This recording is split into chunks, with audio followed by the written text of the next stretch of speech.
السلام عليكم ورحمة الله وبركاته. في فيديو النهاردة إن شاء الله هنشتغل مع بعض شنطة على شكل فيونكة. أتمنى كده يا رب تعجبكم.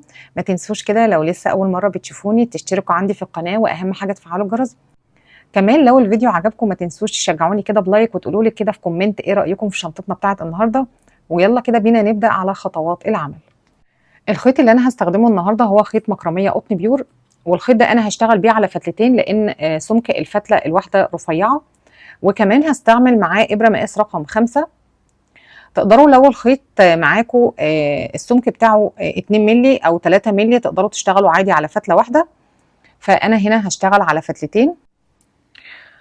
هبدأ أعمل عقدة بداية، وهبدأ أرتفع 39 غرزة سلسلة.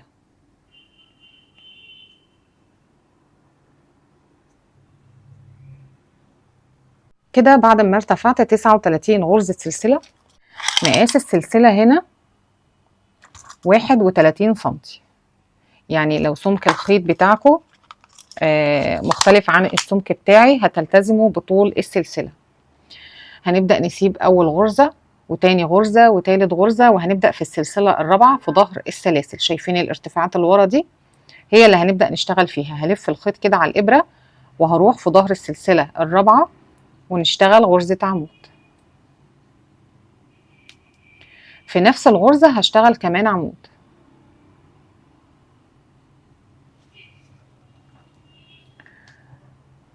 هبدأ دلوقتي في ظهر كل سلسلة أشتغل غرزة عمود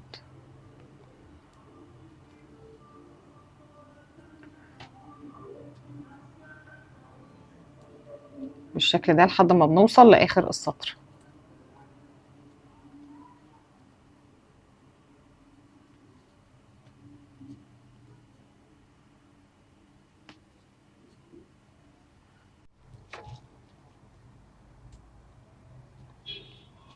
كده وصلنا لآخر غرزة في السطر.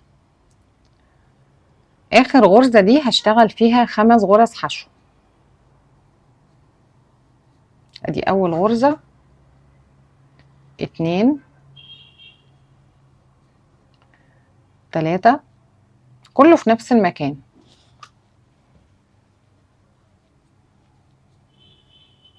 4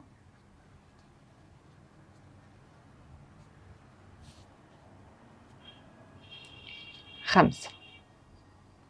يبقى احنا كده آخر غرزة اشتغلنا فيها تزايد 5 غرز. هبدأ اجي في أول غرزة، طبعا أنا باخد الحلقة الأمامية بس للغرزة، وابدأ أشتغل غرزة عمود.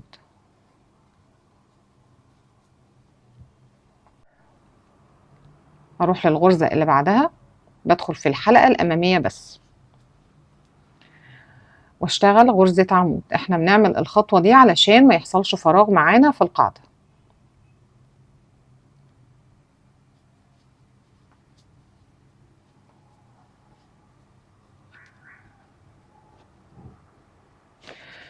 لو حد هيشتغل بخيط على فتلة واحدة، احنا عايزين جسم الشنطة يكون فلافي شوية، فمش هنشتغل بالمقاس المظبوط بالظبط للخيط. يعني مثلا لو الخيط بنشتغل اصلا بإبرة 3 يبقى نشتغل بإبرة 3.5. تمام. هنكمل كده لحد ما نوصل لآخر غرزة معانا في السطر. كده خلاص بعد ما وصلنا لآخر السطر، شايفين عندي هنا دي كده أول غرزة عمود احنا اشتغلناها، وده كده ارتفاع 3 سلسلة. دي كده آخر غرزة معايا في السطر. خدوا بالكم ان احنا اشتغلنا تزايد في بداية السطر. احنا هنا اشتغلنا 5 غرز عمود في نفس المكان. عايزين بقى نكمل غرزتين العمود دول علشان يكونوا 5. في آخر السطر هنا هشتغل تزايد 3 غرز عمود في نفس المكان. طبعا ارتفاع 3 سلسلة ده انا بتجاهله خالص كأنه مش موجود. فهاجي في آخر غرزة هنا هشتغل فيها 3 غرز عمود بلفة. 1 2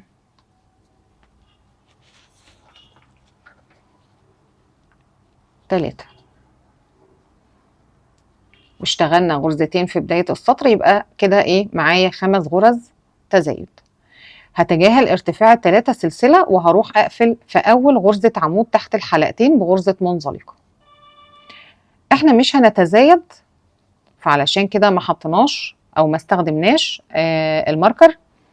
هنرتفع هنا 2 سلسلة، وفي نفس المكان هشتغل غرزة عمود. خدوا بالكم هنا كده ان غرزة المنزلقة كونت معايا حرف في هنا، يعني محدش يفتكر ان دي غرزة ويشتغل فيها في نهاية السطر، علشان محدش يحصل معاه تزايد. هبدأ اشتغل كده تحت الحلقتين فوق كل غرزة غرزة عمود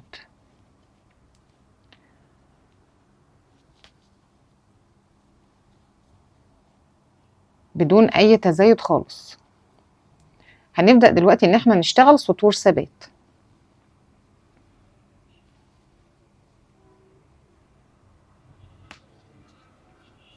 كده خلاص ارتفعت 12 سطر من غرزة العمود بلفة. ناخد كده المقاس الارتفاع عندي هنا، يعني يعتبر 21. هنا خلاص قفلت السطر بتاعي بمنزلقة. شايفين غرزة المنزلقة اللي انا قفلت بيها السطر دي؟ هحط فيها ماركر وهبدأ اروح للغرزة اللي بعدها واشتغل منزلقة. السطر ده بقى هنشتغله منزلقة. هدخل كده تحت الحلقتين وابدأ اشتغل منزلقة. اهم حاجة مش عايزة حد يضيق ايده خالص واحنا شغالين.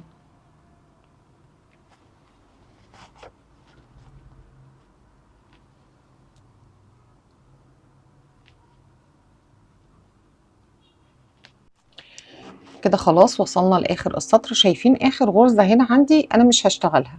تمام، انا كده خلاص قطعت الخيط. هنبدأ بإبرة التنظيف ننهي السطر بتاعنا.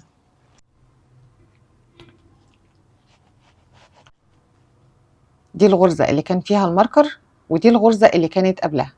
انا هتخطى الغرزة دي وهروح في اول غرزة كان فيها الماركر. هدخل كده تحت الحلقتين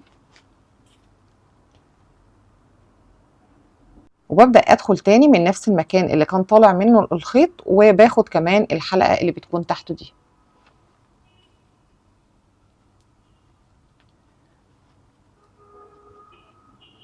بالشكل ده. وبنبدأ دلوقتي ان احنا ننظف الخيط تحت الغرز.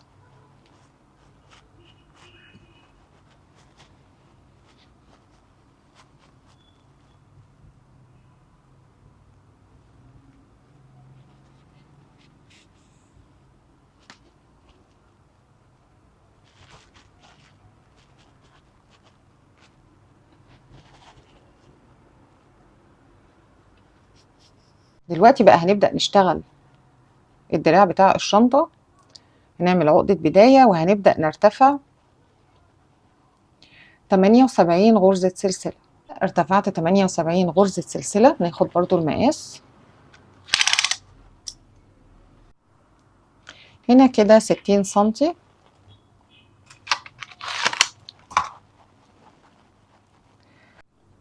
هنبدأ نتخطى 1 2 3 وفي ظهر السلسلة الرابعة نشتغل غرزة عمود.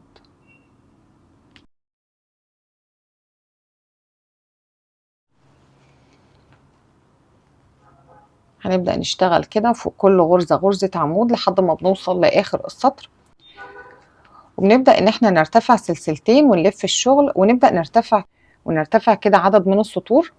هخلص كده وبعدين ارجع لكم علشان نكمل مع بعض. انا كده ارتفعت 3 سطور من غرزة العمود بلفة. هناخد برضو الارتفاع بتاعها علشان لو اي حد شغال بسمك خيط مختلف. هنا كده 6 سنتي. طيب هنا هنبدأ ان احنا نرتفع سلسلة وهنسيب مسافة كده كويسة من الخيط علشان نبدأ نخيط الايد في الشنطة، ونبدأ كمان ان احنا نقفل الايد بتاعتنا. انا كده سبت مترين من الخيط.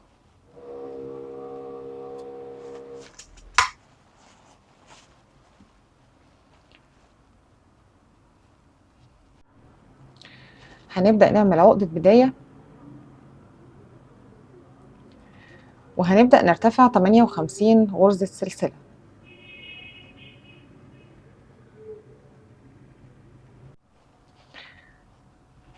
ال58 غرزة سلسلة دول مقاسهم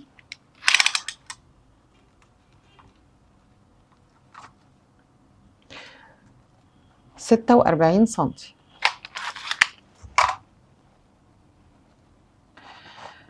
هبدأ أتخطى أول عمود وتاني عمود وتالت عمود، وهنروح في ظهر السلسلة الرابعة ونبدأ نشتغل فوق كل غرزة غرزة عمود، ونبدأ نرتفع سلسلتين ونلف الشغل،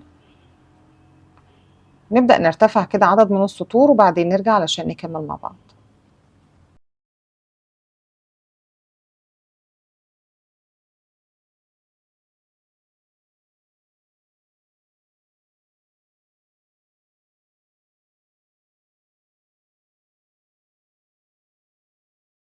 أنا ارتفعت 38 غرزة سلسلة، وال 38 غرزة دول مقاسهم 30 سنتي. هبدأ أتخطى أول 3 غرز وهروح في ظهر السلسلة الرابعة وأبدأ أشتغل غرزة عمود. أنا هشتغل هنا سطرين من غرزة العمود. احنا كده بنشتغل الحزام اللي هو بيكون في نص الشنطة. هكمل كده السطر ده والسطر اللي بعده وبعدين نرجع علشان نكمل مع بعض. كده أنا هنا ارتفعت خلاص سطرين من غرزة العمود، والسطرين دول ارتفاعهم 5 سنتي أو 5 إلا حاجة بسيطة قوي. هنبدأ هنا نرتفع سلسلة، وهسيب كده مسافة من الخيط علشان أنا عايزة أثبت دي في الشنطة. هنبدأ دلوقتي إن احنا نخيط الإيد في الشنطة. هنبدأ نيجي في الغرزة اللي في النص هنا ونحط الماركر. هاخد من هنا من بعد الماركر هنا غرزتين، ومن بعد الماركر هنا غرزتين. تمام، يعني أنا حطيت الماركر في نص الشنطة بالشكل ده، هاخد بعده غرزتين وبعده من هنا برضو هاخد غرزتين. تمام، والناحية التانية نفس الكلام. هحط الماركر في النص، والناحية التانية هنا نفس الكلام، هحط الماركر في النص وابدأ اخد غرزتين من بعده وغرزتين قبله.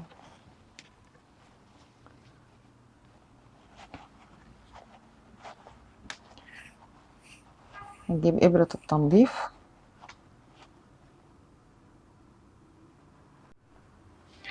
ببدأ احط الايد على ال5 غرز دول، اول الايد هنا واخر الايد على الغرزة ال5. ادي كده 4 5. احط الايد وابدأ ان انا اخيطها في جسم الشنطة.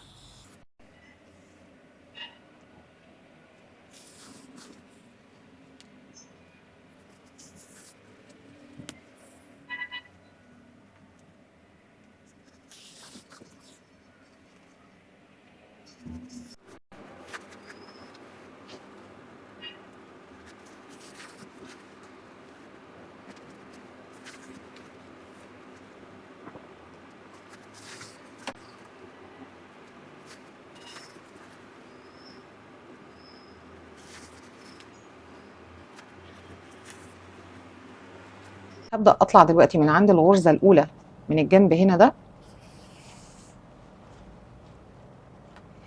وابدأ اخدها مع الغرزة اللي قصادها هنا.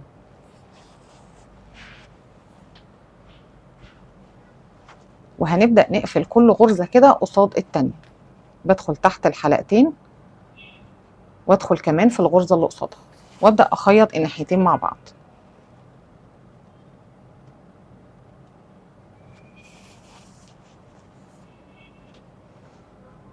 هكمل كده لحد ما اوصل لاخر الايد. كده خلاص قفلت الايد. هبدأ دلوقتي اخيط. شايفين انا جيت لاخر كام غرزة كده ما قفلتهمش. هبدأ امشي بالخيط كده لاول غرزة تحت،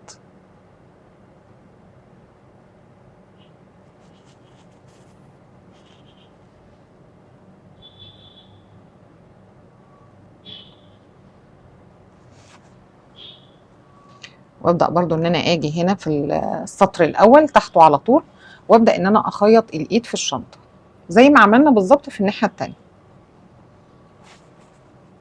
كده خلاص احنا خلصنا خياطة الايد على الجنبين.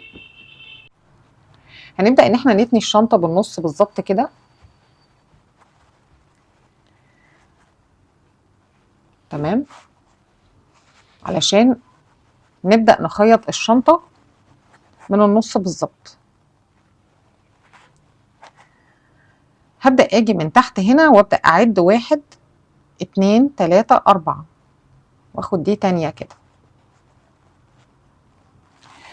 وابدأ اعد 1 2 3 4 واخد دي تانية كده.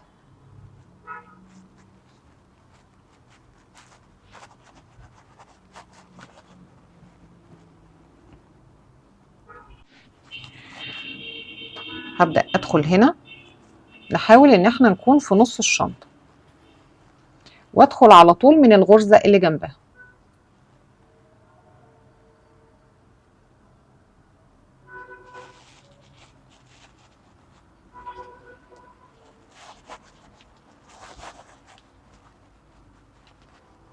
اربط دول كده،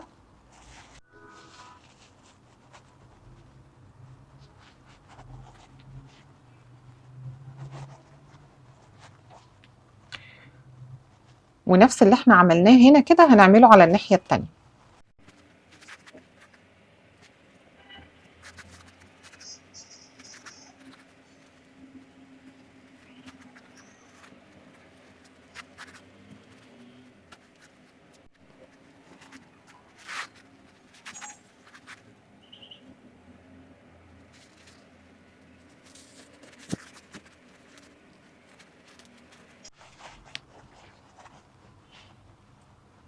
شايفين دي كده الشنطة من جوه.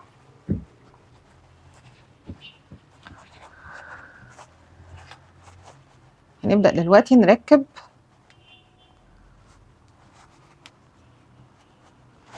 الجزء اللي هو بيبقى لافف حوالين الفيونكة ده.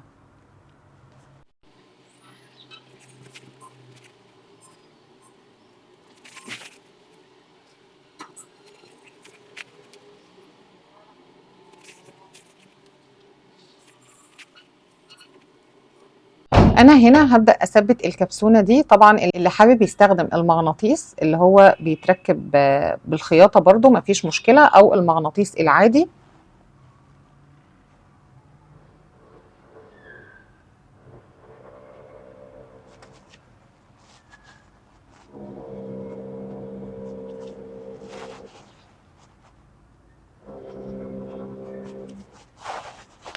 هثبت كده دي هنا والجزء التاني بتاعها هنا. دلوقتي بقى هنركب اخر حاجة في الشنطة. هنجيبها بالنص كده،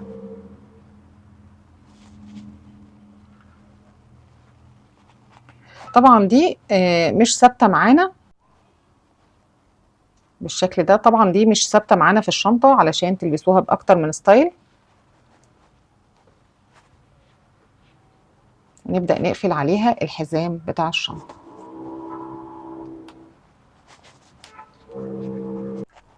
وبس كده نكون خلصنا شنطتنا بتاعت النهارده. اتمنى كده يا رب فيديو النهارده يكون عجبكم واستفدتوا منه.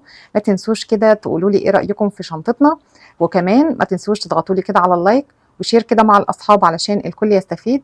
وبفكركم لو لسه ما اشتركتوش في القناة يسعدني طبعا انضمامكم. اشوفكم كده على خير في فيديو جديد ان شاء الله. باي باي.